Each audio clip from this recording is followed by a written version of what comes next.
So the Mavs need to tank. They need to tank. And right now, they're tanking. We all kind of know that. But yesterday, they almost won. And I'm out here seeing, obviously, we heard Mark Cuban being like, no, we're trying to win. We're trying to win. We're trying to be good. And you're seeing Dallas Mavericks fans going out there and talking about, oh, they need to basically, they need to win. And it was annoying that they lost last night. And, oh, they're pissed that they lost. And I'm just there like, dude, losing's good. Losing's good, especially if you're going to get Anthony Davis back and Kyrie back at some stage during the year. Like, if the two of them are insisting on coming back, losing is good. Because obviously yesterday, look, they lost to the Knicks by 1, or say by 2, without Cooper Flagg, in a game where, like, it didn't really think that, well, it looked like they were going to win, to be honest. They didn't have Cooper Flagg. They didn't have Anthony Davis. Didn't have Kyrie Irving. They didn't have their 3 best players. And it puts the Dallas Mavericks down as the 3rd worst team in the West. And that's the problem, is that you can be 4-12, and not only are you not one of the worst 3 teams in the NBA, you're 4-12. There are arguably, if you want to put the Hornets there, you might be the 8th worst team in the NBA. You need to do better than that, and I understand that you got the number 1 overall pick by complete luck. By complete luck, you got the number 1 overall pick last year. I get that. That's not going to happen again. And the problem is that maybe you don't hit the lot. Like, maybe somebody hits the lottery. The odds of it being you twice in a row hitting the crazy lottery is extremely low. And you've now got a situation where you've got to really make a decision whether it's like, do you want to build around Cooper Flagg? Because if you want to build around Cooper Flagg, you don't have your pick for years. You don't have your pick in 2027. You don't have your pick in 2028. I don't think you control your pick to like 2031. You don't control your pick for ages.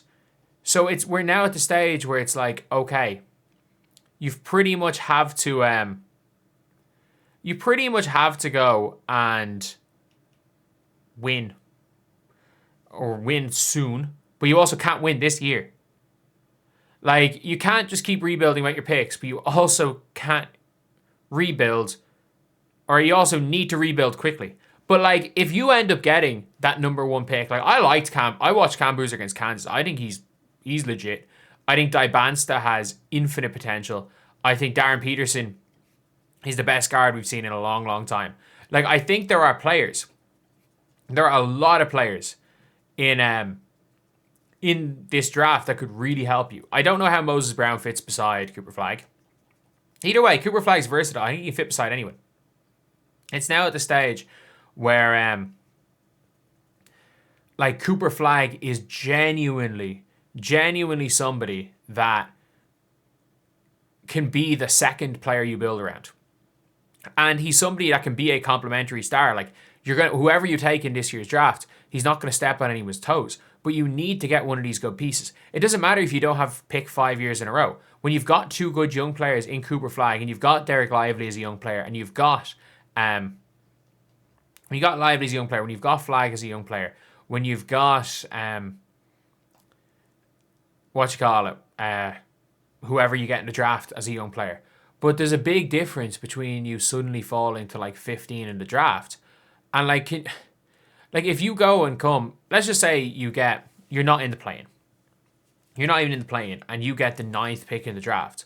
It's like, okay, what is there a big difference between Dame Sarr and these guys? Yeah, there is. Like, I don't think Dame Sarr is a bad player. Don't get it twisted. Like, I'm not trying to go out there and say that Dame Sarr sucks or anything. But that being said, like, are you really winning anything with Dame Sarr as your second best young player? Because I don't know if Lively can be your second best young player. You're Dallas. You're not a free agency destination. You never have been, never will be. Like, even when you were good, even when Dirk was winning rings, it's not like you got any of these crazy free agents. Like, I know Tyson Chandler. Was he a free agent? I can't remember. Like, there was a lot of trades back then. Either way, even the 2011 team, like, nobody thought they were going to win before the season started. The Dallas Mavericks they're always good, but like they're never good enough to win group in the Western Conference after they fucked it up against We Believe Warriors. You need to get another star, a young player beside Cooper Flagg, because Cooper Flagg's not going to be good enough to be the 1A. And I think that's not an insult to Cooper Flagg. Like, you can be the best 1B ever. And even if you're the best one, or even, like, he could be the best third option in the history of basketball. Nah, Clay. Draymond. You could actually argue that KD was the third option on those. Sorry, he was maybe the first option late in the game. But like, you could argue that at times KD and Clay were the third option. You could argue that at times Clay was the fourth option, considering how much Draymond had the ball in his hands. He kind of made it all work. But no, Cooper Flagg could be a Hall of Famer. But what Cooper Flagg's not going to do is be the best player, or is be the offensive engine to lead a championship team. And it's hard to find that late in the draft. And look, there's always a chance, like in all of these drafts, there's somebody that's going to be drafted after those top three that's going to be better than one of those top three. But the odds on Dallas, whose scouting department is not great, being the team to pick up that player is extremely low. Like, could you imagine? I genuinely think Dallas. I don't even know who Dallas would have drafted had they not just looked into getting Cooper Flagg. I actually don't know who they would have drafted. Because this is a team who, I know they haven't had a lot of draft picks, but they haven't done much with their draft picks. Like, Donnie Nelson was infatuated by Luka Doncic, and they got Luka Doncic. But like, they drafted Dennis Smith Jr. the year before. They drafted, I'm trying to think off the top of my head who they drafted after that. I can't even remember. I genuinely can't even remember. When was I blanked on his name. The Australian guy. The Australian guy. I just want to see a list of Dallas Mavs draft picks. Like, they drafted Jaden Hardy. I know they drafted Jaden Hardy late enough. And again, that's just a high upside pick.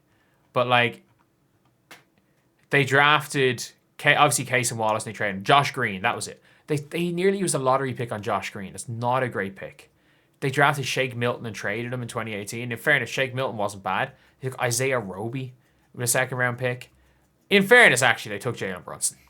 They did get Jalen Brunson in the second round. So who am I to say? But like, again, they haven't really done that well in the draft since then.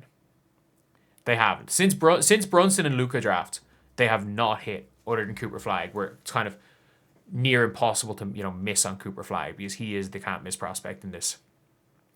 So yeah, it's look, it is what it is. They need to tank. They need to tank. No matter what people are saying, the Dallas Mavericks, they have to. Because if the Dallas Mavericks aren't going to tank, I don't know. They'll get stuck in purgatory very soon with Cooper Flagg, and that's what you don't want to be. You don't want to be there at all. But anyway, I'll see you guys.